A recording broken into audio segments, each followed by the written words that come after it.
Welcome to the RC Roundtable podcast, where we discuss the latest RC hobby news, events, model reviews, and a whole lot more. Do you really? Yeah. What are you guys laughing at? Did you want me to? You told me to do the introduction, but here you guys are, just yammering on. Hey, we're having a good time. We don't need Terry. How you right. doing, Fitz? All right. Hey, good to see you. Yeah, how about that game last night? It was awesome. Yeah, all right. Terry's back. So, for the rest of you who are sitting alone in front of your computer or in your car, my name's Terry. This is episode 207 of the RC Roundtable podcast. Sitting there sharing that screen, holding hands, are Lee Ray and Fitz Walker. The dynamic duo. The dynamic duo. Yes, we're co-located today. Yes. All right. And I guess there's good reason for that, because you guys are pairing up to go to the swap meet tomorrow. Yeah, we're getting up at old dark 30 to Oh my drive gosh. I don't even know why we're going to go to bed. Really? We're going to have all this sugar and we're going to drink lots of soda. You just go binge watch something on Netflix. I got tons of coffee downstairs. We're just going to be pouring it in both hands. What are they? Get us German Stein. Yeah. Well. Is tonight setup night? No, we're just No, at the event, I think it is. Oh yeah. There are people there right now setting up. You guys should be on the road right now. All the good stuff's already gone. It probably is. No, too late. Richard's already gone. I was going to say Richard. So hold on, we'll touch on the Richardson swap meet is happening this weekend. It actually is. It's starting today for those who are setting up. But as we kind of hinted, if you are one of the exhibitors or you're selling stuff, this is where most of the transactions happen. So we missed this opportunity. So we're going early tomorrow morning, less than 24 hours, to take the drive to Dallas and hope there's a couple of things worth buying. Yeah, the good stuff never makes it out of the parking lot. Just goes from one car to another. And Richardson, Texas, near Dallas. Yeah, sort of northwest Dallas. Yeah, he's close. Yeah. So I'm just going to tell that story. I said it before in one of our other podcasts. I'll always remember Richard walking into the swap meet. Richard going to the Richardson swap meet. Guy had a golf cart. They had golf carts. Remember the school? They had some golf carts. Shopping carts. Excuse me. Did I say golf carts? Shopping carts. And this guy was wheeling in boxes. Okay. I saw him walking in. And the next thing I know, I see him leaving without anything in it because Richard took it all and put it on his table.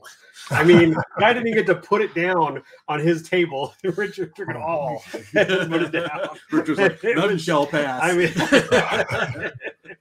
it was fast. But, you snooze, you lose. So he lived the motto, man. All right, cool. All right, well, you boys have fun. Are you eyeing anything in particular?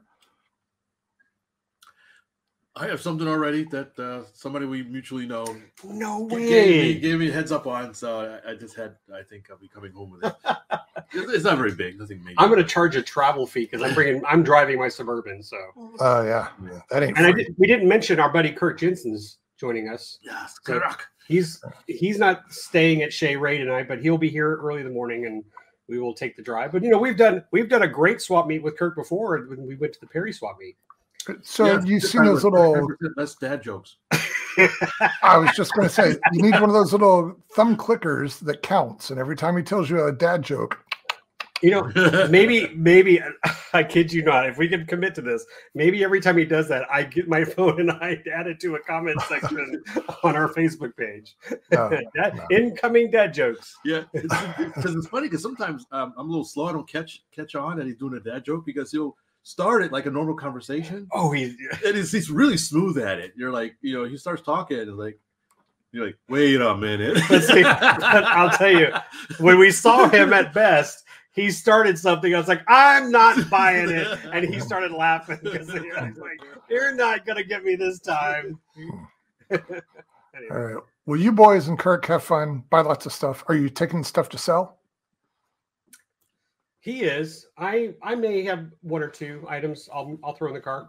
All right. I didn't really. I mean, I think this was just more to. We always go. And they have some good stuff. And, we got right here what I got from a Richardson swap meet. We're going to talk about that on an RC rescue episode. Nice. But there are lots of planes that, are out there, things you don't think you need, but then you realize you definitely need them. Yeah, can't live without. So you got your Jed Clampett wad of cash with a rubber band around it. Ready to peel some off.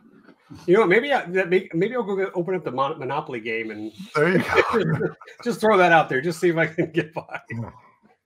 All right, so the story. You said the Jed Clampett thing. I'm sorry to diverge, but you remember my friend Greg in South Carolina? I don't know if he's told you the story, but there was another guy we used to fly with a lot when I lived there. We were mutual friends, and this guy was very country. I'll put it that way. When you do your Jed Clampett story, remember this? And he apparently there's a story that Greg was telling me that he went to a swap meet and wanted to buy some nice plane from somebody, and because he looks very country, the guy was really skeptical and didn't really want to sell it to his friend, and so oh crap, I can't remember the rest of the story. Well, the story was, even though he looked very country, he was a very excellent pilot, and B, he had the money to buy it. And so he pulls out the wad. He pulls out the wad and says, well, too bad. I was going to buy it with a lot of money. So I put the 20s around a roll of receipt paper. Something like that. Yeah.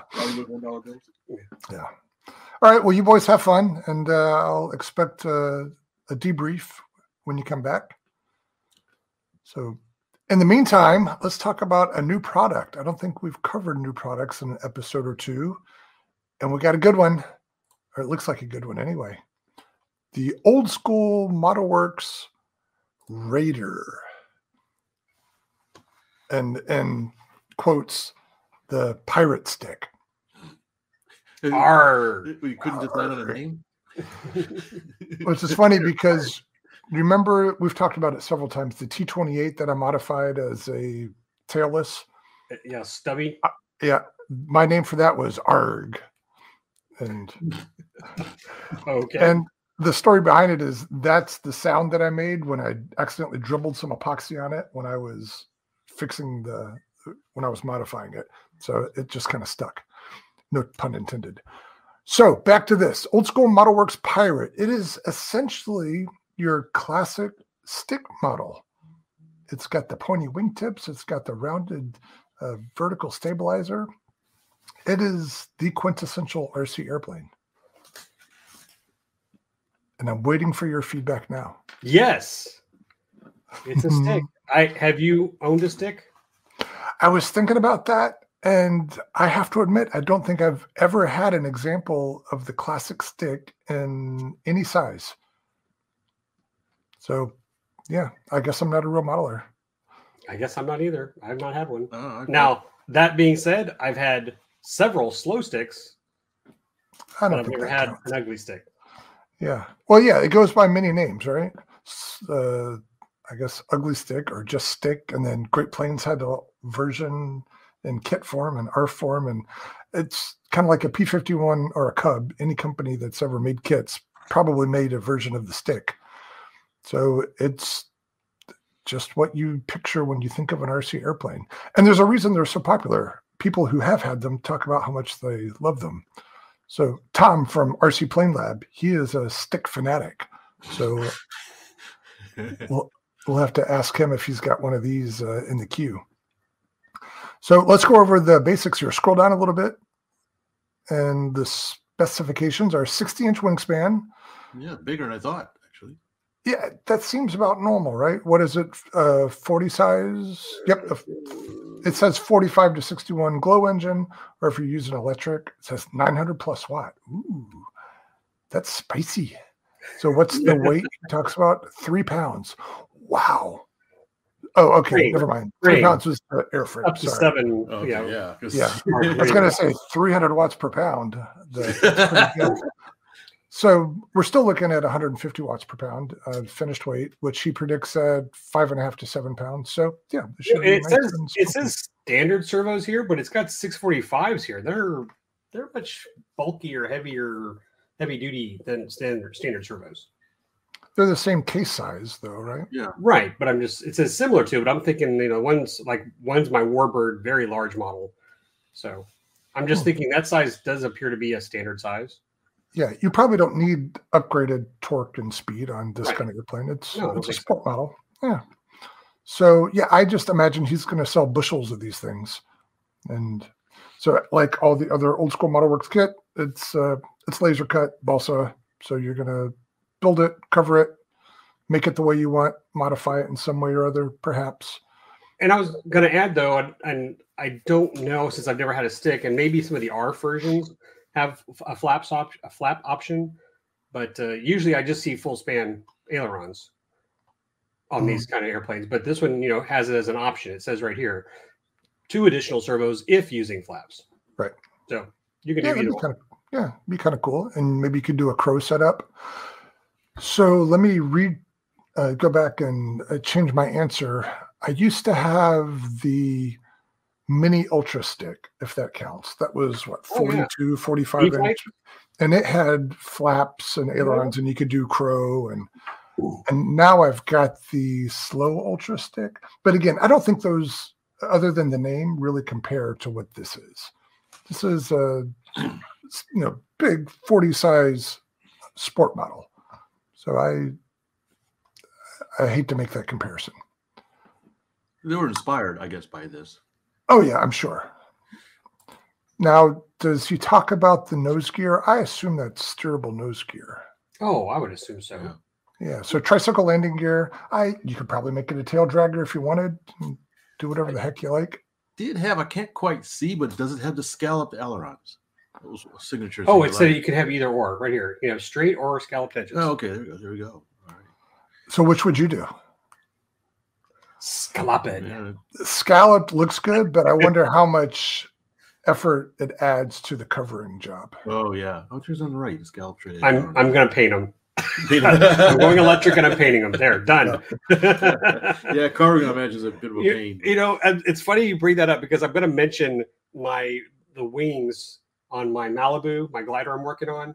The wingtips have the shaped, curve to them, and they are a pain to cover. But I knew full well when I was getting into this, since I'm not worried about glow fuel or whatever.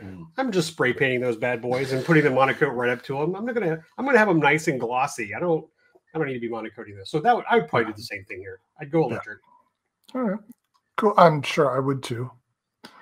So, all right. I just wanted to mention that's out there. I'm interested to see the feedback that Mark gets, because on his social media, he often posts pictures of people who bought his kits and have built them or are in the process of building them. So you get to see the variety of what people do with these laser cut kits. And it's pretty interesting to see how people take it in different directions.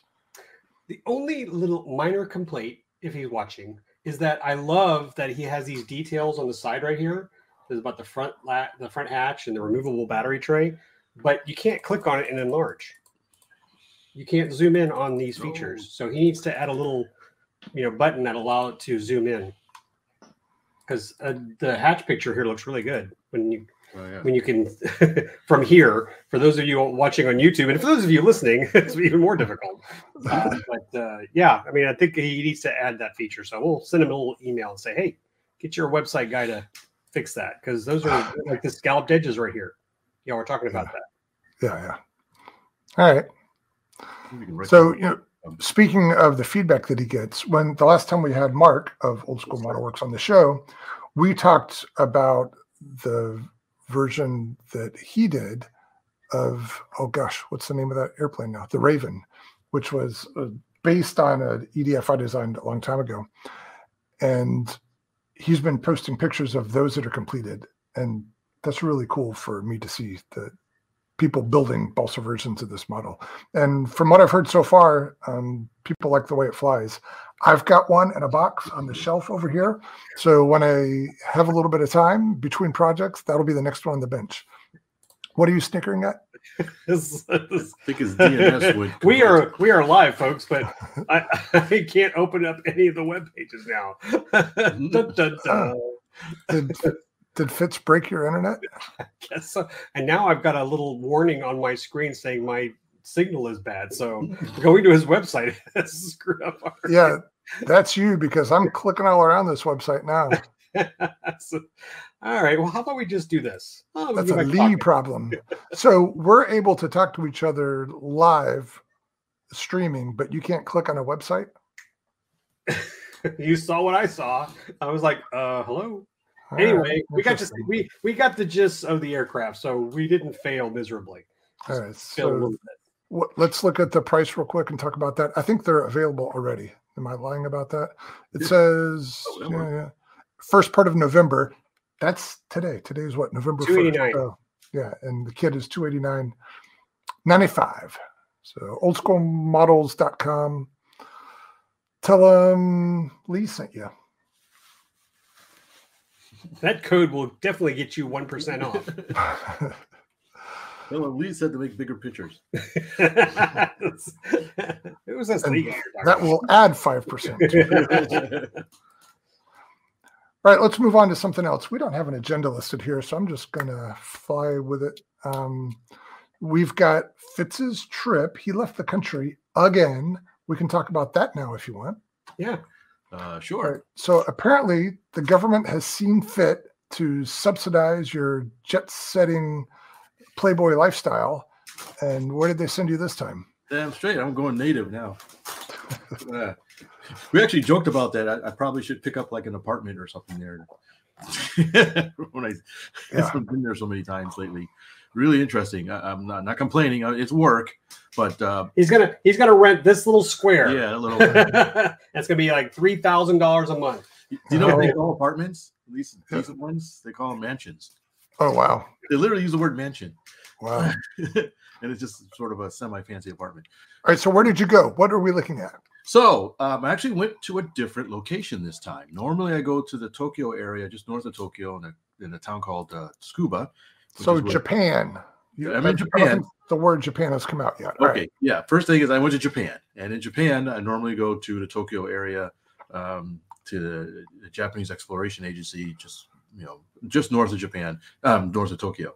But this time we were asked to go to a different location for the meeting we were having. And so I went to the city of Nagoya.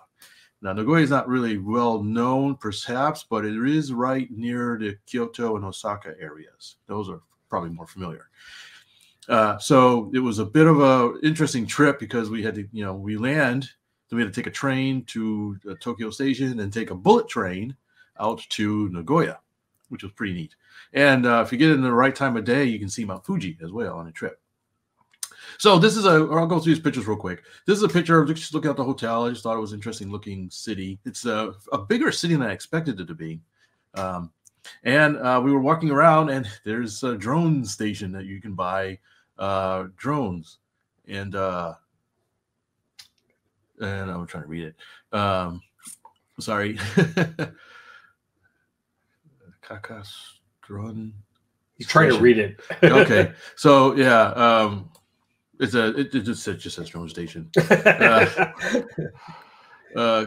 a Kakas. I know what a Kakas is, but anyways, it wasn't open, so we can look in. But they actually sell apparently different types of drones and electric scooters. So we can go to the next page. There's some advertisements. So they have electric scooters and drones, but like your DJI drones and whatnot, and apparently have some sort of you can rent a drone. Apparently, anyways. I have no idea what this was, but this was kind of weird.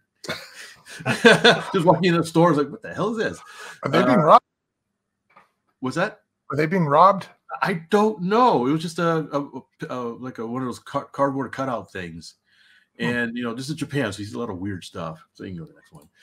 There was a place where you can apparently feed the pigeons, and the pigeons got really, really friendly with you. And then they charged you. Yeah, no, you had to buy the food. Yes, I think either behind. Yes, it's 50 yen each for a little pellet of thing. You can go to the next one. But people were just feeding these birds. I just thought it was a lot of them, and they were sitting around wrestling. So this is a quick story. So we're walking around. So I should mention.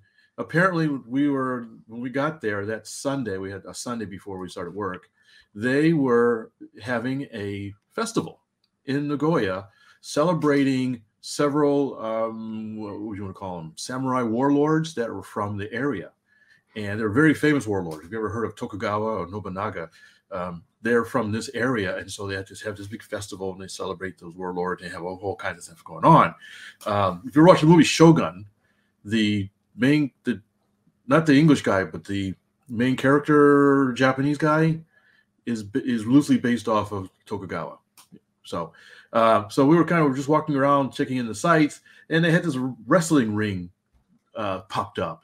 And the guy on the left, we were walking, me and a coworker, we just happened to walk in before they started, and the guy starts talking to us and says, "Hey, where are you from?" And he spoke pretty decent English. And we said, "Hey, we're from America." He goes, "Oh, America," and he bows to us. "Oh, yes." And he tells us that he's a amateur wrestler. And he goes, "Feel my muscle." And, okay. So I felt his muscles. Man, his muscles must have been made out of cement. This guy was ripped. And he said he's like 60 years old or something like that. Wow. So that was kind of funny. But eventually, they can go to the next picture. They started doing display wrestling, and we had two guys and this one girl, and they were just throwing each other around WWE style. And this lady, for a Japanese lady, she was an anomaly. She was a lot of woman. She must have been 6 foot tall and built like a brick house. So there was no problem with these guys throwing her around and stuff. But that was a little bit of the culture there. Go to the next one. Even though it wasn't quite Halloween, there's some people walking around in masks and stuff. So I thought this was interesting. I don't know what they were trying to do, but you got a samurai something fox and I don't know, it looks like a cross between a Wookiee and Cookie Monster. I don't know what that is. But it was a nice little, you can zoom in. Did you go to a furry convention? I don't know what the hell I went to. I was like, okay. Who's that guy? We want to know who this guy is. I went to Japan for work. But yeah, well, like I said, we had part of a Sunday before Monday. We started to walk around. There was a place called Waffle Ka. There's another picture I have of it. And they had these really neat kind of waffles with, you can get bananas and cream and all kinds of stuff. And they had a little soda. It was just, I never heard of it, but apparently it was a real popular place. Go to the next one. So they had these, they're called matsuris, basically floats, kind of, human propelled floats. They have wheels, but they take a whole bunch of guys to roll them around. And when they hit a corner, there's no steering. So they got to lift this thing up, rotate it, whatever, 90 degrees or whatever, and put it back down.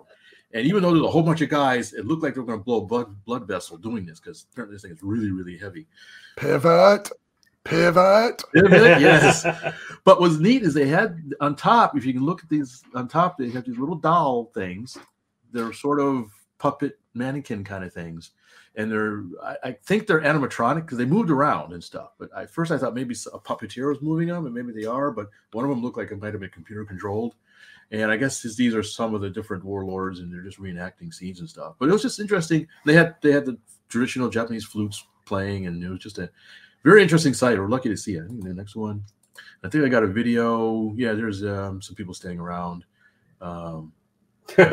These guys are done. Yeah, those are the guys that had to lift it up. And it was funny because it was a whole bunch of young guys doing it for most of the work, and they had a few older guys around the perimeter. But these guys, they were earning their pay that day moving that thing around. And they had to move it several miles, I think, down the streets before they finished. Jeez. Yeah, this was a workout. That's how that wrestler got so ripped. Yeah, here's you don't have to play the whole video, but here you can see them moving around. Skipped about halfway in the roughly. Yeah, see, the different ones will move, and even one had some pyrotechnics in it, and so this one shot bullets at the crowd. Yeah, really, yeah, a lot of fun. At one point, Godzilla popped his head out. Anyways, okay, let's get the next one. Just give it an idea. And these guys are just kind of sitting there. Japan. You always see weird stuff. I don't know. I don't know what kind of store it was, but apparently it's patriotic to buy stuff there. Okay, can this be the title of our show? I hope you'll find something good. Uncle Sam in Japan. Yes, he's slumming in Nagoya. Okay, next one. So I did hit up some hobby shops. This one's called Mandarake. This one specializes in vintage and used and kind of oddball stuff. And it's a really interesting shop to go to. And I've been to one in Tokyo, and I was surprised to see one basically within walking distance of our hotel. So I had to pop over there. And so you can go to the next one. It's a really neat place.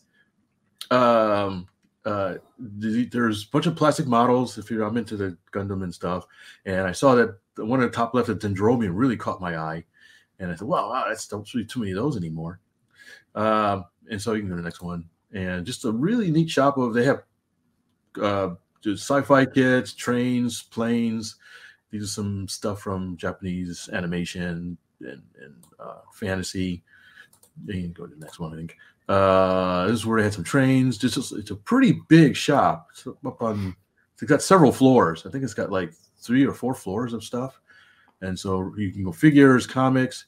They even had some Star Trek stuff. Some Japanese oddball. There's a gold version of the Enterprise. I've never seen anything like that.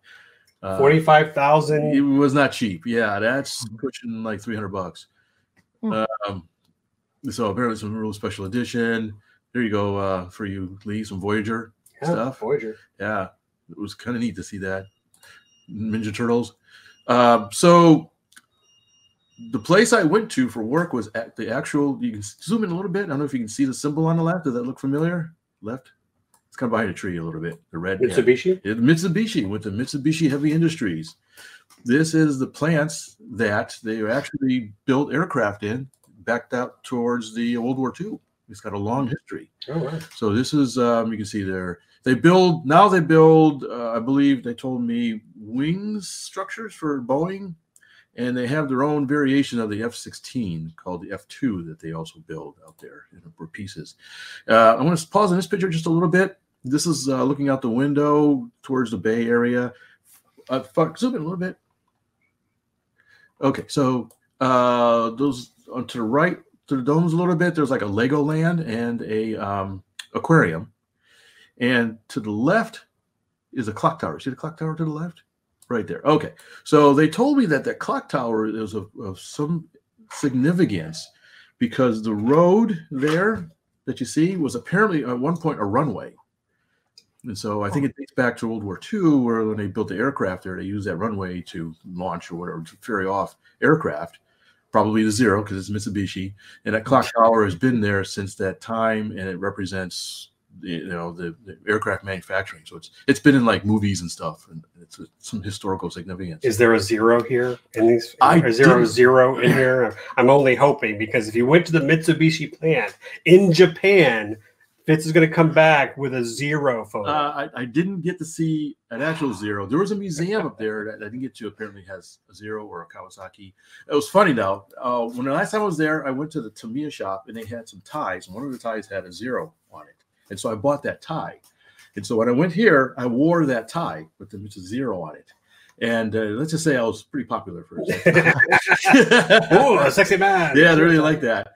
So real quick, that area, Japan is interesting, kind of like America. Certain regions are known for foods, different types of food. So you have, like we have, if you go to Boston, there's a certain type of food. You go clam chowder. South, clam chowder. Down the south, have different things. Same thing here. And they're known for something called miso flavored based different foods, miso soup. So I had a miso udon, and what was interesting is the bowl on the left was the lid. So they bring out this pot, it's really hot. You pull off the lid, you put the food in the lid, and that's your bowl. And the main pot stays hot for a long time, so your food stays warm. It's really pretty neat, and it tastes pretty good. And they have a few other things that are miso based, katsu. Have you ever had katsu in America? And some chicken wings. I forgot what they're called. They're really good, miso flavored. It was funny. We were going to one restaurant and the line was so long. We just said, never mind. We're going to go to this other restaurant because it was pretty popular. All right, go to the next one real quick. Just some interesting buildings. I thought the building on the right was kind of interesting. Go to the next one. There was a tsunami escape building. I thought this was funny near the Mitsubishi plant. I was like, okay. I'd be looking up. Yeah, we saw I hear a like, tsunami. I was like, okay, should we be scared? I'm impressed with the graphic on the building there. Yeah, I don't know if he's being chased by it or being lifted up. Surf's up, dude. Yeah. Can't escape American politics in Japan. They're talking about the election on TV. I snapped this real quick. Next one. So remember that model you saw on the shelf? Oh boy. So yeah, I had to buy it. and it was my shoe for size. It was really big, really, really big. So big it didn't fit in my luggage. So I literally had to bring it on as check-in luggage. I gotta read this. Prototype foothold defensive mobile armor. EFSF. That's the Earth Federation Space Force. If you know, you know. If you don't, you don't. Sorry, but it was a huge. I bought it for a couple of reasons. A, I knew what it was. I'd seen one a long time ago. I've seen them very rarely, and this place had a really good price on it. So, was egging on with my coworker. I ended up buying it. The yen is really in our favor right now, so I got a super deal. I could literally sell it for twice as much here in America. Except he had to pay for an extra seat on the plane home. No. I only had one carry-on, so I had an extra carry-on. All right, we can go to the next one. I saw this because they were talking to some foreigners, and I can only read part of it, so I did a translate. There's a problem with foreigners going to sushi bars, like conveyor sushis, and putting their dirty plates back onto the conveyor belt. And that's what this is all about. I wouldn't know that that's a bad thing. So don't do that. I don't do that. Don't do that. I put my plates down on the table. That's what you're supposed to do. Yeah. But some foreigners are putting their plates back on the conveyor belt, and that the Japanese were not having that. Well, let me just say, if you ever find me in a sushi bar in Japan or in the U.S., I'm under duress. Call the cops. Yeah, I do not like sushi. I went to a conveyor belt sushi last time I was there, and A, it was really good, but B, they had a lot of other stuff than sushi. They actually had a really good get you the kid chicken tinger. Yeah, you get a whole bunch of stuff other than sushi. So all right, wow. Don't knock it till you try it. I have tried it. I don't like it. No. Regardless, other than sushi, I meant the conveyor belt sushi place that has other stuff other than sushi. That's like when I used to take my kids to Mexican restaurants and they would get the chicken fingers. You're like, ah. Yeah, I know. Why? Yeah. All right, go ahead. I'm interested in the cars they drive over there, and it's always funny to see. Every once in a while, you see a big American car. If you've ever been to Japan, big cars don't fit on the roads all that well. So you see this Dodge Magnum. Yeah, but look next to it. It's got the Lexus LX. This particular hotel had a bunch of fancy cars. We looked there, there was a Porsche one day, and it's like, who's staying in this place?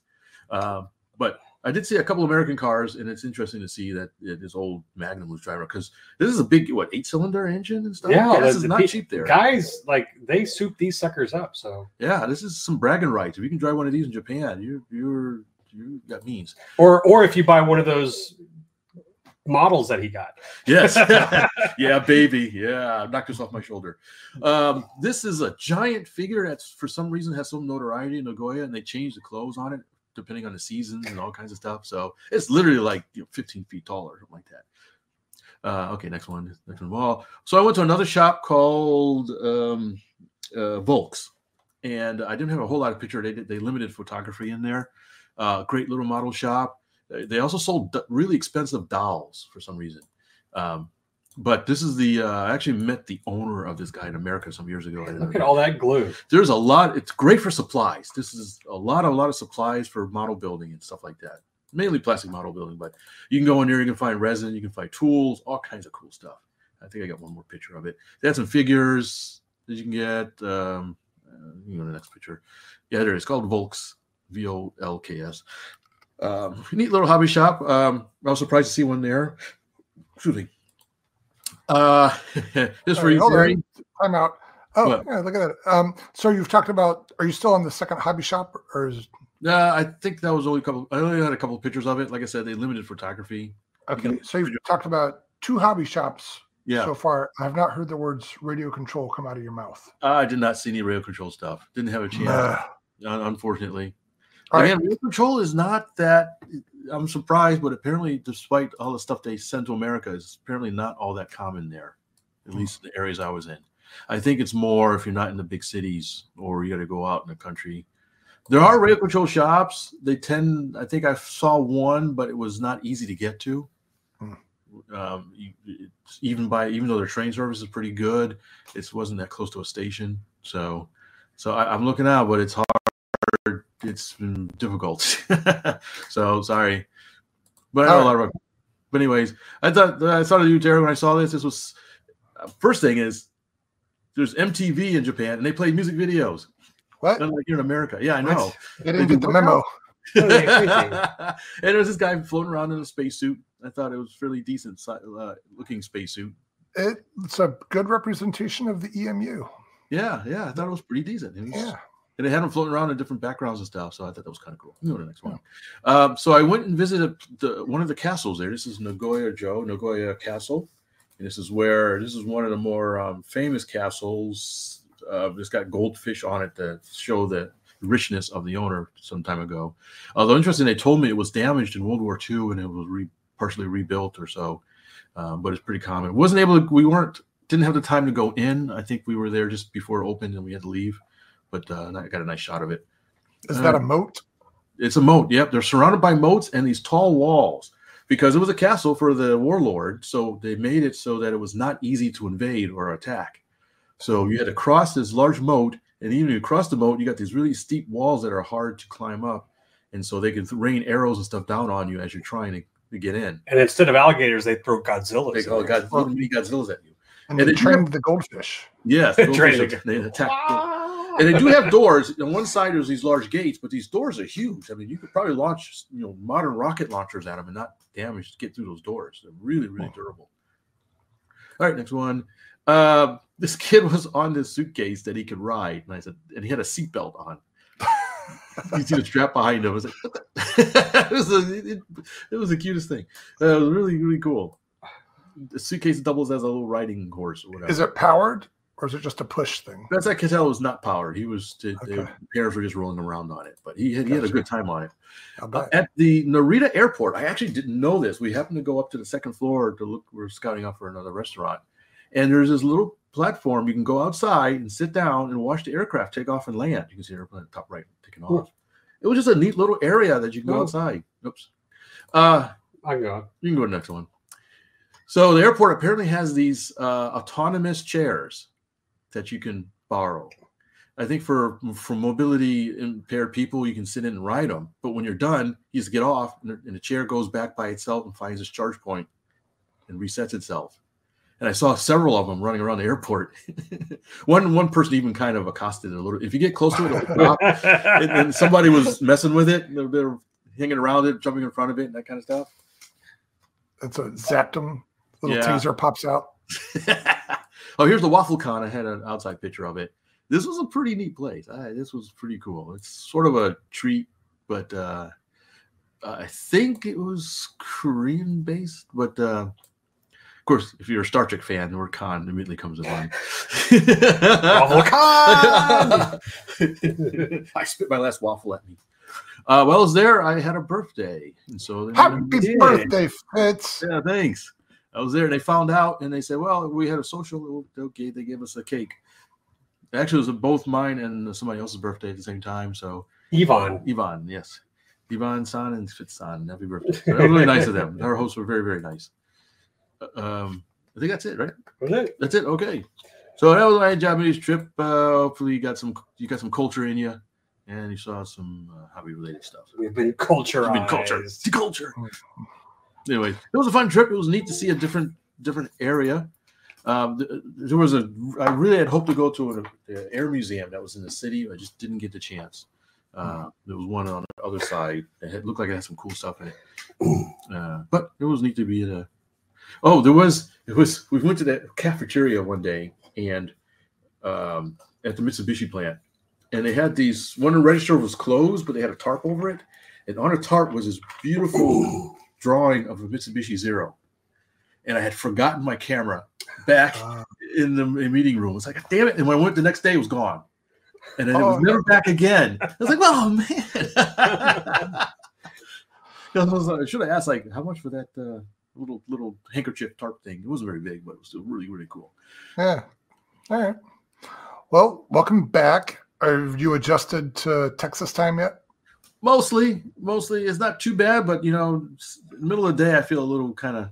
I needed to take a cat nap. He did. He literally took a cat nap downstairs when he came here. Yeah, it's the weirdest thing. And I went to bed normal last night, but I got up at like 4:00 in the morning, and kind of just linger in bed for a little while, going in and out of sleep. And I just about 6, I just said, okay, crap, I'll just get up. And then during the day, so I'm mostly there, but it's just a little weird, little lingering thing. Hopefully this tomorrow will knock it out of me. But Right. yeah. But anyways. Yeah, it's coming back this direction. That's really bad. Yeah, going there is fine, but coming back is where it really hits you hard. All right. Okay. Do you know if you'll be going back to that area again? Probably not that area. Some more meetings are planned in the future. I may be going back again. I don't know when, but usually this was unusual to go to this particular area. So normally probably go back to Tokyo area next time. All right. Well, cool. All right. What's next? Did you guys have any workbench stuff you wanted to talk about? Yeah. Oh my God. I got disasters in my workshop. I went into my workshop. Y'all know the story, but the listeners do not. I went into my workshop to move some stuff around, and I noticed a puddle next to one of my planes on the ground. I thought, well, during a search for parts, I tipped over a water bottle, and then I started looking further, and I was like, well, how far did that water go? And I look, and it goes all the way to one wall, and then I look, and it goes all the way to another wall. And then I realized there's a lot of water, and there's a cardboard box that's brown all the way to the top. Oh. So I've had problems with my air conditioner, my mini split. You guys go back to several podcasts, you'll hear my whole Mitsubishi mini split and my new Daikin mini split. And I will just, here's the PSA, folks. This new AC company that I brought in, because I've had hit or miss guys, but this one, it was leaking. He confirmed it was low. You know, I've only had it for 2 years. It's been running great. And after talking with him, he repeated what two other guys said, and that's formicary corrosion. Basically, the coils on the evaporator inside my workshop are deteriorating. And this guy went even further. He said, you know, there are places we can't install mini splits. He goes, for example, we have requests to put them in bathrooms. We can't put them in bathrooms because the urine is an acid and it destroys these coils. So he goes, every one that we are told to install there or anywhere near seawater, like near Galveston, the ones they do in Galveston, they have to get them treated first. They have to be coated with something. And he goes, I'm looking in your workshop. I was like, poor guy. He's looking at all the mess in there. He goes, I'm looking at your workshop. He goes, I see a lot of aerosols. I see a lot of glues. He goes, epoxies. He goes, all these things are going to deteriorate your coils. And obviously that's what I've been dealing with all along. I mean, he's just basically confirmed what everybody else said. I think your coils are leaking. So he did fill it up. It has been working. But the reason for the leak was the guy I had previously who was manhandling my unit, who I just did not trust, and I kind of let him go. The drain pipe came off. And so you couldn't see it. And it was dripping slowly down a white wall. And I could not see it. I had, didn't hear it, didn't see it. So I go to pull the cover off and water just dumps on the floor. Oh. So, I mean, I fixed it. I got the drain going back out and it's cooling in the workshop finally. But if you get a mini split for your workshop, go have it professionally coated, treated before you install it. There's the PSA. Because I now have to go buy my 4th evaporator coil for my workshop. Is there something different about the coils used in mini splits that they're susceptible, but a normal AC unit isn't? They're supposed to, well, as he said, everything is made cheap these days. He goes, so this is kind of what's happening. Even your home coils are failing because they're using thin metals and they're just not made to last anymore. But he goes, specifically the mini splits, they're trying to cut corners to get these prices down. I was going to make a comment in one of your photos. There's a mini split right out front of the hobby shop. The drone shop. Yeah, the real comment. Yeah. Yeah. And someone had mentioned, maybe it was you that said, mini splits are like in every grocery store in Japan. And they're like made to fail. And like the first one I installed was over 3,000. The next one I installed was around 1,800. I now see one similar to one I have for $700. They're just cheaply made and they're made to break. But yeah, the material is just really thin, Terry. So it's just not made to last. And as he said, you got to stay away from salts and glues and solvents. He goes, that's what kills them. But they're still made out of copper, right? Yeah, they're made out of copper, but they're very thin. So here's the next question that pops in my brain. If the air quality in your shop is corroding copper, what's it doing to your lungs? That's a great question. I was thinking the same thing. That's a great question, and I do have, to add to this, I purchased intentionally a new fan unit in the bathroom in our workshop that has a higher CFM, and I put a timer on it so that it cycles at least 3 times a day. so that it's processing air in there. But I also purchased an air filter that had a carbon HEPA attachment to it, and it detects fumes and solvents. Like when it's running, I don't know if you were in the hobby shop that day when I was like using Kicker, it turns red. It's like alert, danger, danger, you know? And so it gives you a little warning that there's a solvent, but it's made to clean that up. But obviously it didn't, you know, I mean, I could say obviously it didn't work, but in this case, you know, 2 years wasn't too bad. But the good news, the guy who worked on it, the guy who put refrigerant in it, he couldn't get me a new evaporator coil. And he says they're kind of out of stock until next year. But he says, I'll put free on it. And he goes, but when we get one for you, here's the name of the shop that we use to get them treated. Go take it in. He says, you go take it in. He's like, he was very nice. He's like, you go take it in. It's about $300. Have them do it. And, you know, then we'll install it for you. Because if we do it, it's going to be $900. Right. So it was like electroplating kind of thing? No, it's a dip of some sort. Yeah. Okay. And I think I looked at one of the photos from the shop. It's like blue iodine. What's it called? Iodine? Not iodine. What's the iodized? Iodized. You know, it puts a blue tint on the evaporator coil. And but whatever it is, whatever they put on it, they show them spraying it, whatever, yada yada. He says that'll do the trick. He says that's going to last at least 10 years. Maybe they have an inhaler of the same stuff. You can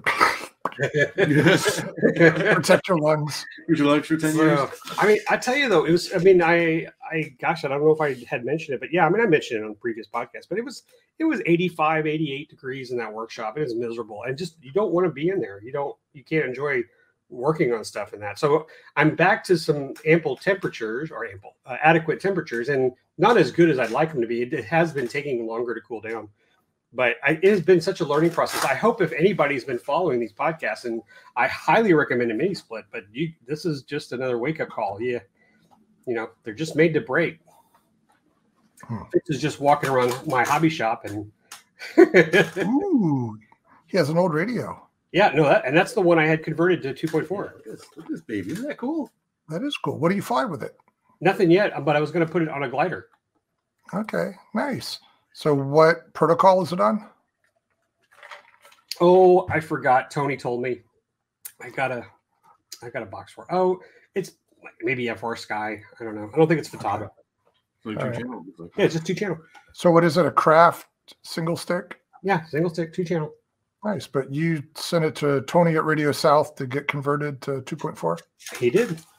All right. When did that happen? Last year. Oh, I don't remember that. Fitz is really excited. I mean, I might as well just turn this show over to Fitz and let him do a little display. It's like pocket size. Fun size. Receivers, you know what? Maybe for another show, you'll have to come back over. But the bag, maybe we'll have to do it when you get back. When we get back tomorrow, I'll take you to the workshop and I'll show you the bag of goodies, all the receivers and stuff. So, because I got crazy servos for that thing too, old servos. Yeah. All right. So, cool. yes, I think he likes it. I think you're right. So AC is running. I got air conditioning in there. I mopped up the water. I only lost a couple of items. I was sad. I lost some balsa wood and all my foam. I had like 10 pieces of sheet foam, not major stuff. Some of it was dollar foam, stacked on one side where the water was draining, and they acted as a sponge, so they soaked up a lot of water. But the pink sheet of foam that I had left a huge pink stain on the floor.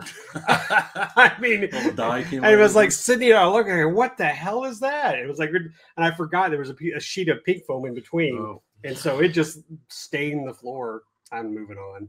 I'm confused. I just assume regular insulation foam would be water resistant. No, foam board with the paper coating would obviously soak up water, but it did not do well with the water. It just left a nice pink stain all over the floor. Huh. All right, good to know. The Dow stuff. Yeah. Other than that workshop, I've just got several planes that are in pieces up there. I still need to finish Ryan's B-25. You know, I got stuff I'm working on. That's my workshop stuff. But right now, I mean, I'm heading to a swap meet and hopefully not adding more nightmares to my workshop.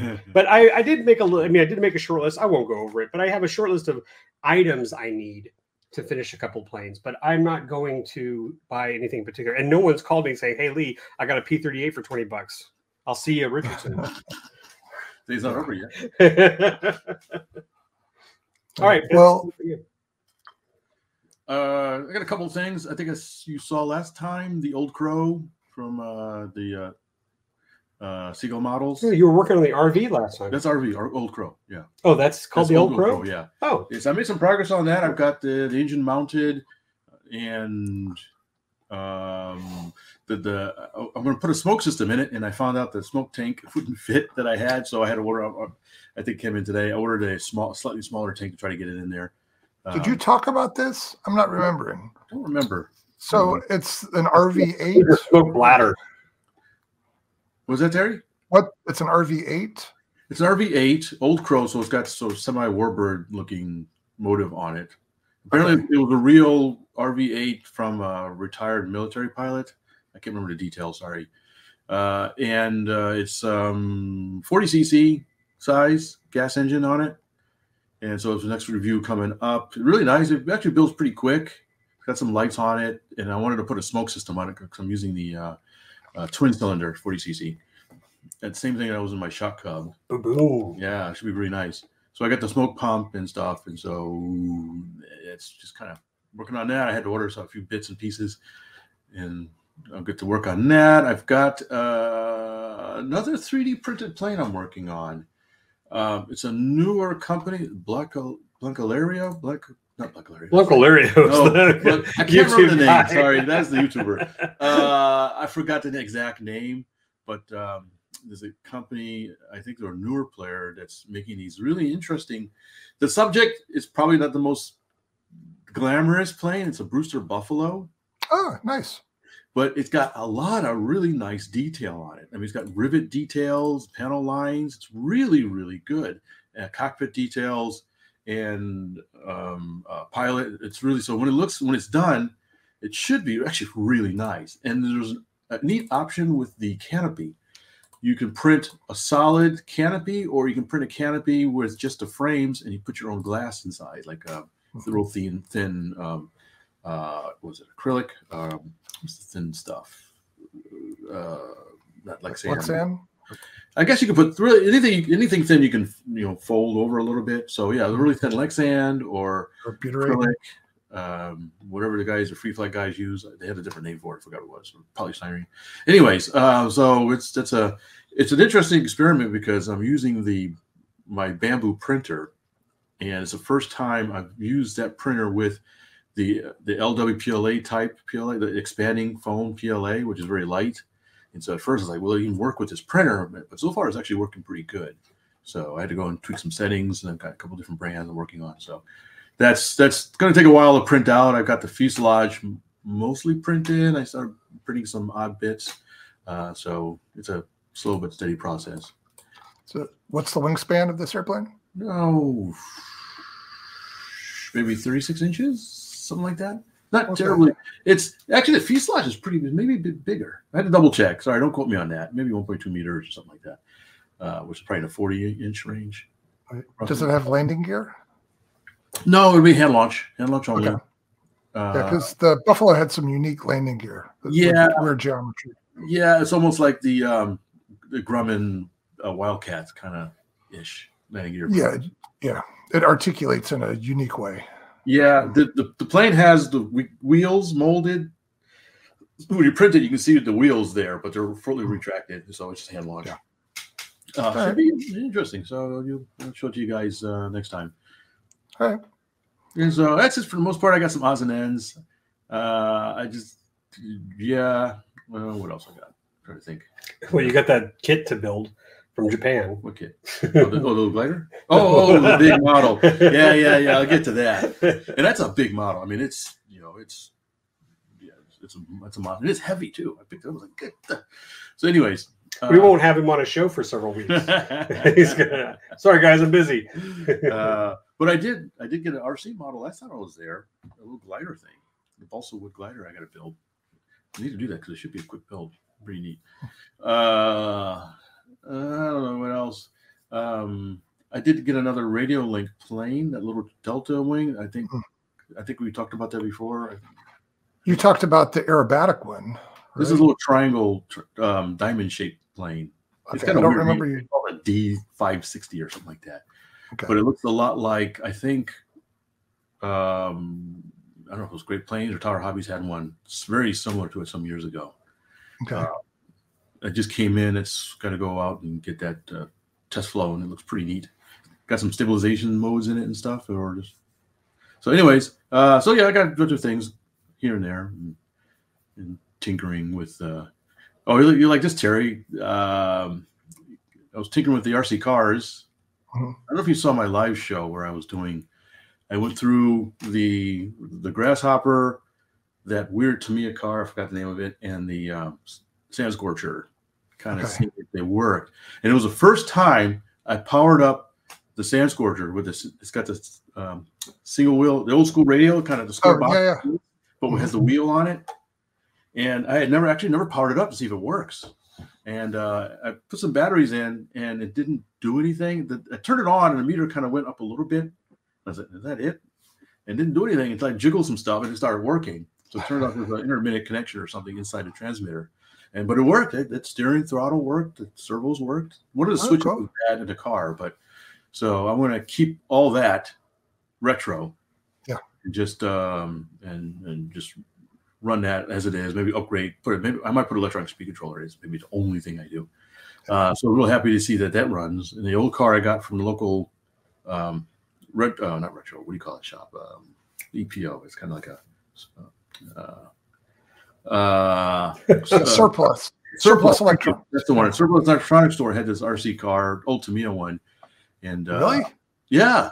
I walked in. It's like there's a little Tamiya car inside, in between all the computer parts and stuff. I was like, well, like a single unit or a whole selection of them. No, just one. They had some random stuff, and they had a couple of some plastic models, and somehow they had this vintage Tamiya. I forgot the name of it.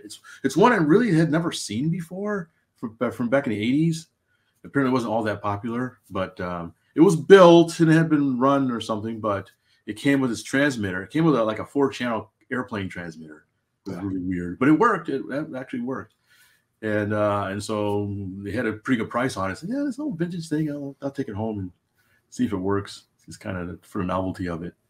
And then I got the Grasshopper from Sparky, and that one was in pretty good shape. I just needed some radio guts in it. And so I was running that around the yard the other day. The funny thing is, Terry, maybe you can help me on this.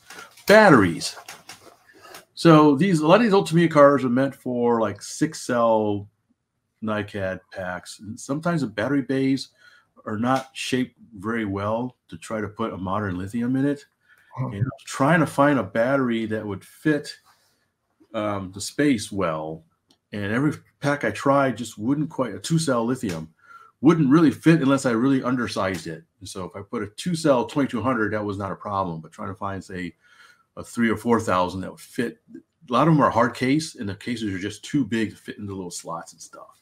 Right. No. And I think the old Sand Scorcher took a 6-cell hump pack, and so that's a really goofy shape to try to fit a lithium in there.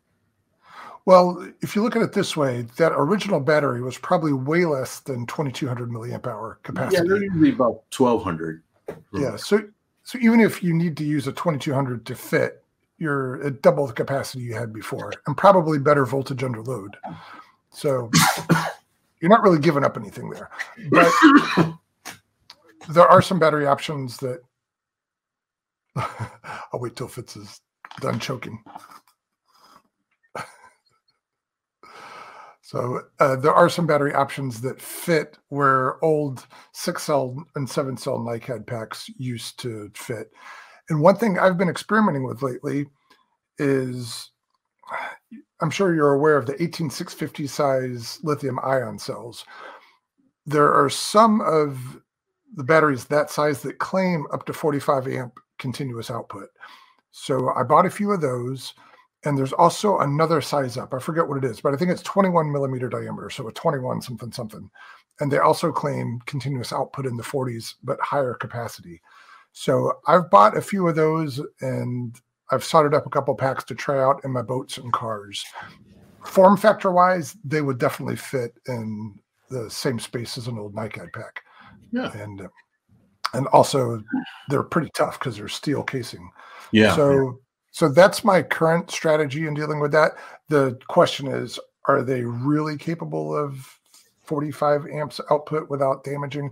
I don't know yet. So more to come on that, but it's promising.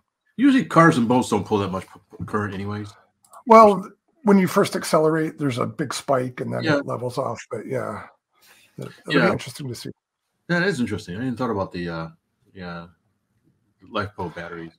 And what I found that I wasn't aware of, the modern lithium ions are the same voltage as lithium polymers. So I think originally lithium ions were 3.6 nominal, where lithium polymers were 3.7. Now all the lithium ions I'm seeing are 3.7 nominal. So you charge them to 4.2 volts per cell. Oh, that's neat. Yeah, and you make a good point. I mean, even the 2200s are about roughly twice the capacity and a lot lighter than the old NiCads. So it's not a bad deal. I was just trying to cram in as much as I can. Yeah. But but yeah, I ended up getting just a 2-cell 2200, and it does fine. No problem. Yeah.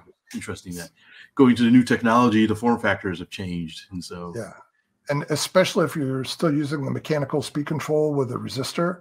Yeah, it has that in. Yeah, it's probably not built to have that much time of resisting. So it's a good point. Yeah. So it probably banks on some cooling off time between packs. But anyway, play with it and see what you get. And to me, that's one of the fun parts is adapting modern components, not necessarily the whole thing, but certain modern electronics into a vintage system and see what works, what doesn't. Speaking of that, both of the older vintage cars, they're so old that they have the old 3 exposed pin servo connectors, if you remember. I think they call them G connectors. Fataba G. Yeah. Fataba G, Yeah, so they have the pins are exposed, and so I was like using the alligator clips and all kinds of stuff to try to get it working. But I found that Max Products makes an adapter that goes from the old G to the newer style Fataba. So I ordered a couple of them so I could use those same old servos in a newer receiver for one of the cars. And they were right angle too. Yeah, they were at right angles, yes. Which is often handy because you don't always have the room for vertical wires, but a horizontal wire sometimes is better. Yeah. But why don't you just snip them off and solder on a J? I thought about that, but I wanted to maintain the look of the vintage servos. I didn't want to cut the things off. I can respect that. I'm just being weird. I didn't want to cut them off. That's all right. That's a good answer. All right. Well, yeah, I'm interested to hear. I'll need to go watch that episode and see what you're dealing with there. So I have not seen it yet. So I guess I can't give you a hard time about not watching some of the RC rescues. Yeah, you can. Yeah, you absolutely can. Yeah. All right. Anything else we got? Well, Terry, do you have stuff? Yeah. So speaking of pink foam and inhaling toxic fumes, Good time at Terry's house, huh?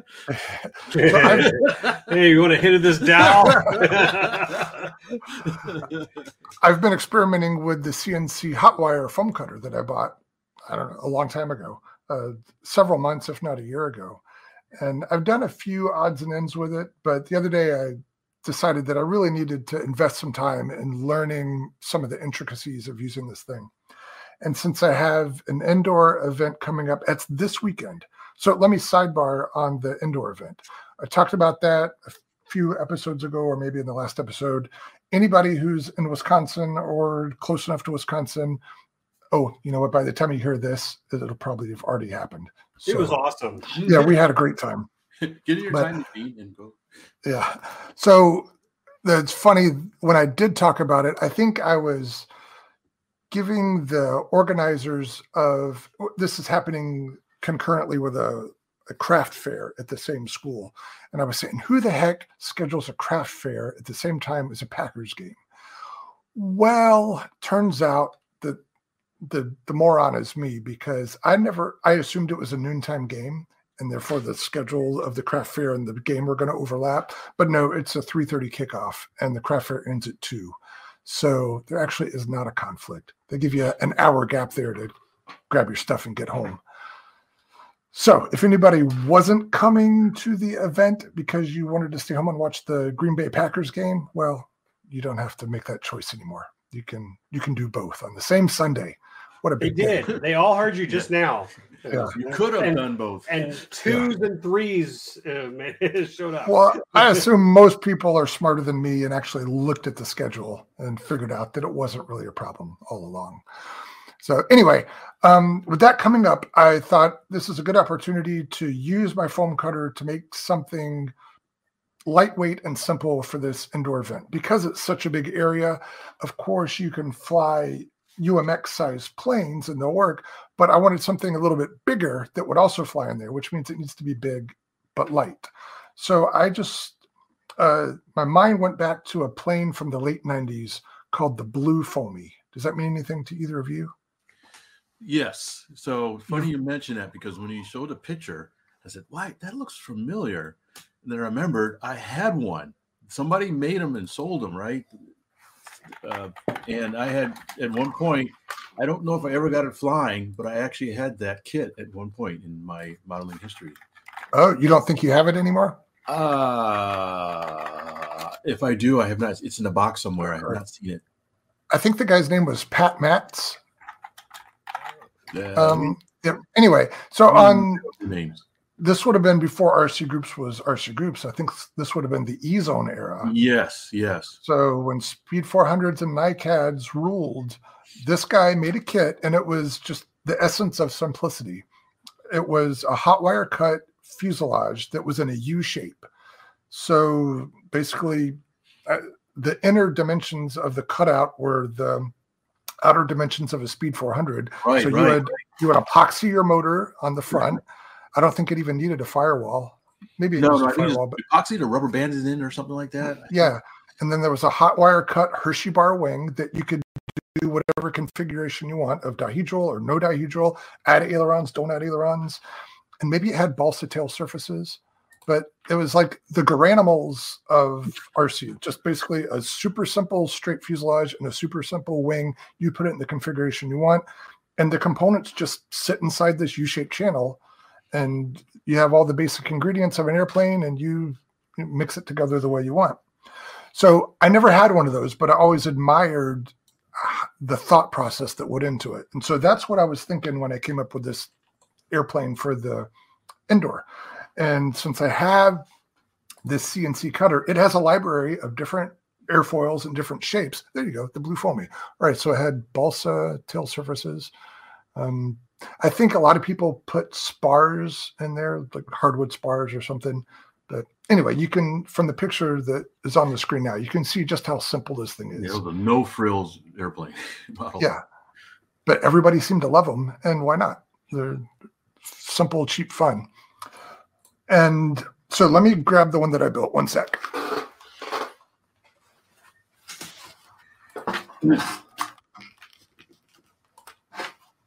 So you can see the similarity here. It's a U-shaped fuselage, and this U-shaped cross-section is one of the built-in profiles on this CNC foam cutter.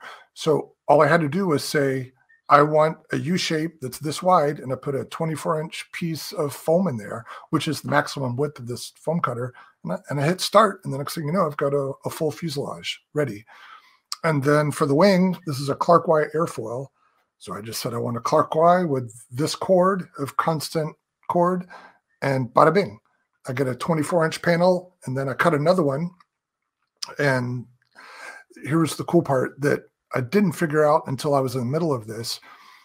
The cutter also has a miter function, which basically you can make straight down cuts, but you can tell it to cut at an angle. So when I wanted to make these angled tips for adding dihedral, I just said, cut it at 10 degrees, and it would make a 10-degree cut on both panels. I put them together. I've got exactly a 20-degree dihedral angle at the end. So doing that sort of stuff, I got to play around with the different features of this foam cutter, kind of figure out what it can do. And in the process, I made a pretty neat little airplane. So I added some hardwood in certain places because I'm using an outrunner motor. You can't really epoxy that inside the channel. So just a firewall on the front, and then a little light ply battery tray and some doublers for the wing rubber band holders there. And that's kind of it. There's two like 5-gram servos. They're just epoxied in and super simple push rods. I like to use these Dubro Razor push rods, Razor control horns, because they just push into the foam and they've got a little keeper on the back. So super simple all the way around. With a 2-cell 500, it's right at 7 ounces, and it's just under 2 square feet of wing area. So what does that work out to? Like 3 point something ounces per square foot, which is ridiculous. I've had one outing where I test flew this thing, and it was a bit breezy, but it flew fine in the breeze, and it actually was a decent sailplane. I would kind of zoom up and shut the motor down and cruise around for a while, and it would take it a while to come back down.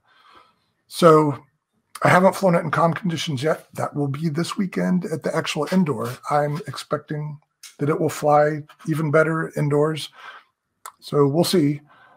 And so that was it. It was kind of the motivation was to have a plane for this indoor event, but also to learn about my CNC cutter. And another neat thing, just like I was able to cut the angles for the dihedral on my tail surfaces, which are Depron, 6mm Depron, I can change that to 45 degrees and cut my hinge lines. And then I just use blender and tape. And then easy mode. I was doing some of this last night. I'm like, wait a minute. Because what I had to do is I would cut a 45, and then the vertical or horizontal stabilizer also has a 45. So you got to go back and cut that one vertically. I'm like, wait a minute. If I just change the angle to 23, and then I flip the other part upside down, they both have a bevel that equals 45. And so I went from 2 cuts to 1, just with a little bit of noggin work there. Mm-hmm. So anyway, I'm continuing to find out more about this stuff.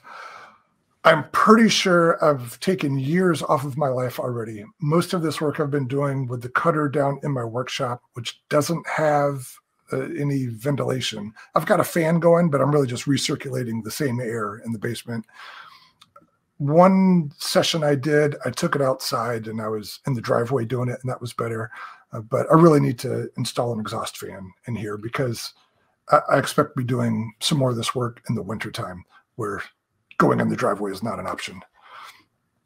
So, yeah. Maybe you mentioned it, but what motor are you using in there? Oh, you guys are going to make fun of me. All the electronics, from the servos to the receiver, the motor, the speed control, they all came out of a Hobby King Tiger Moth. I didn't know Hobby King used to make a Tiger Moth, but the de Havilland Tiger Moth, apparently they made a foamy version of that 10, 15 years ago. And I was given one, and which he immediately destroyed. Well, ripped the guts out and stomped on the airframe. I was going to consider it. The airframe wasn't in horrible shape. All the wing struts were missing, so I was going to have to find a way to recreate those. But I picked it up, and it was just heavy. For how big it was, I'm like, man, this thing is a brick. And then when I decided to break it apart and scavenge electronics, split the parts of the nose, and I found this. This is a chunk of steel that was up there by the motor. I guess it needed that for balance. And the servos, as small as they are, and work well in this airplane, and that Tiger Moth, they were just really oversized, and like everything was just kind of clunky about it. So I didn't feel bad parting it out. So this is I don't know, some sort of tiny outrunner. It's called a 2211. So I would guess 22mm diameter, but it's got a 5.3 prop on it, and I run it on that 2-cell 500 milliamp hour. I should tell you that I haven't put it on a watt meter yet, which is unusual for me. I'll have to do that soon. Yeah, I know. I'm using Hobby King stuff, and I haven't put it on a watt meter. Next thing you know, dogs and cats are living together. Yeah. Ask me a question only Terry would know the answer to. Anyway, so go ahead. So I don't mean to interrupt you, but no. Do you think it'll fly slow enough to do indoors? Okay. At 3.5 ounces per square foot, it better. I assume so, because I don't know, every place you fly indoor, no matter how big it is, suddenly seems way smaller as soon as you launch your airplane. But I don't suspect that's going to be much of an issue here. Ask me again on Monday, and I'll tell you. But I do think it's going to be fine. So we'll see.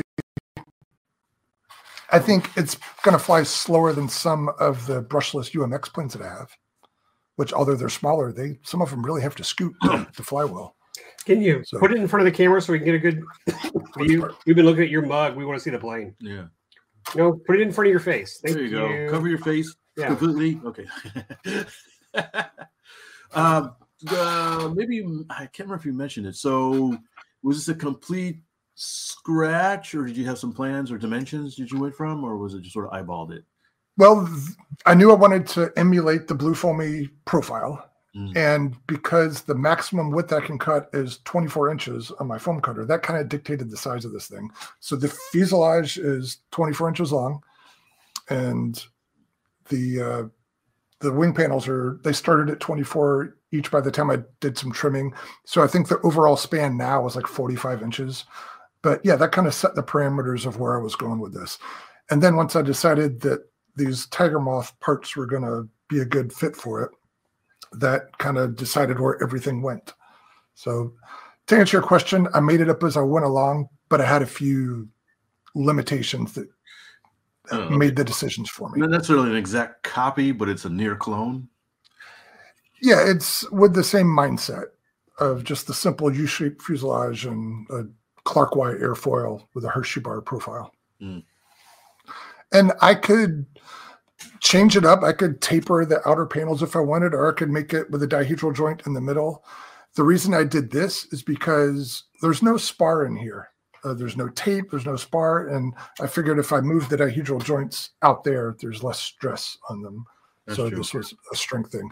But really, I haven't seen much use for it. The wing doesn't really flex in flight.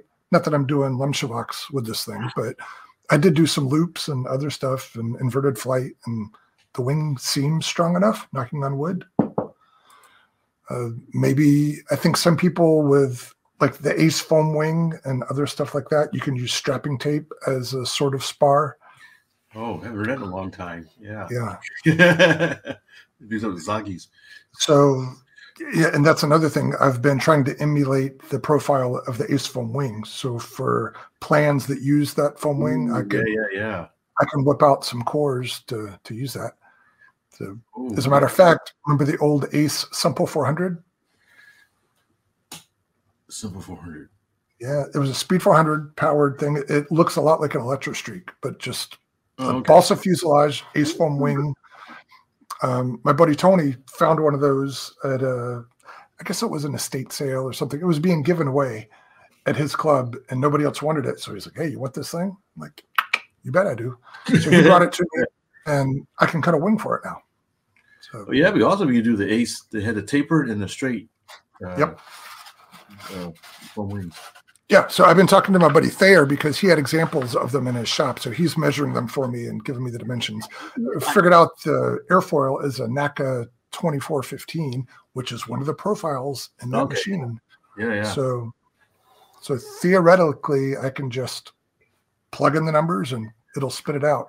Yeah, because there's Ace had a whole series of planes, and there's plans too that had there's a whole bunch of plans you can find that use those foam wings as well. So that opens up a huge world of interesting models you can build. Speed 400 roughly sized. Yep. And now this is not to say that I haven't made a bunch of garbage with my foam cutter, but again, that was kind of the point of this, to figure out the do's and don'ts. I've just made some dumb mistakes and kind of find the limitations of what it does well, but I'm getting more consistent with cutting good profiles. So, that's great. Sounds like a great tool to have. I've only burned my hand a few times. I still have my fingerprints. So yeah, I will let you know as I get more adventurous. It has lots of features I haven't touched yet. It's got what it calls like a pseudo lathe or a fake lathe where you can kind of cut round, like tapered profiles. Fuselages, maybe? Maybe. You can do with that? Yeah, I'm still feeling that out. I'm in the 101 stage when I get to the graduate level stuff. Yeah, down the road, we'll see. Does it have what do they call it, lofting features? I don't know what that is. Okay, we'll learn about it and get back to us. Okay. So right now, my biggest limitation for projects in my head is, like I said, the span limitation is 24 inches and the cord limitation is about 12 inches. So for larger scale stuff, I'm thinking about maybe an 80-inch span thing. You can make multiple sections and glue them together, but you're still limited by that 12-inch cord maximum, which there's really no practical way to but what if you use it to make ribs and then you use tubing? Well, the rib profile, the cord of the rib is still limited. Still 24 inches. No, because it cuts perpendicular to that. Yeah. So one thing I did figure out, which I thought was going to be more difficult than it was, is this machine reads G code. Like most CNC type machines, you feed it G code and that's how it knows what to cut. What I figured out how to do is take a two-dimensional drawing from CAD, convert it to G code that this machine understands. So it has a SD card. In addition to the built-in profiles, I can add my own shapes that it will cut. And my first experiment with that is floats. So I did a 2D drawing of a float profile, and I basically emulated the E-Flight UMX floats, just in the proportions. And I exported that as a DXF. I used this program to convert that to G code. Then I had to massage it a little bit to get it to the parameters that this thing likes. And I basically cut some floats that I intend to try on some UMX planes and maybe even this little pink lady. So what's different is these are flat bottom. The stock E-Flight floats have a V groove on them. And I sometimes suspect that that's problematic because if they're not aligned perfectly, you can veer around because it catches an edge. So we'll see if the flat profile is any smoother. I don't know.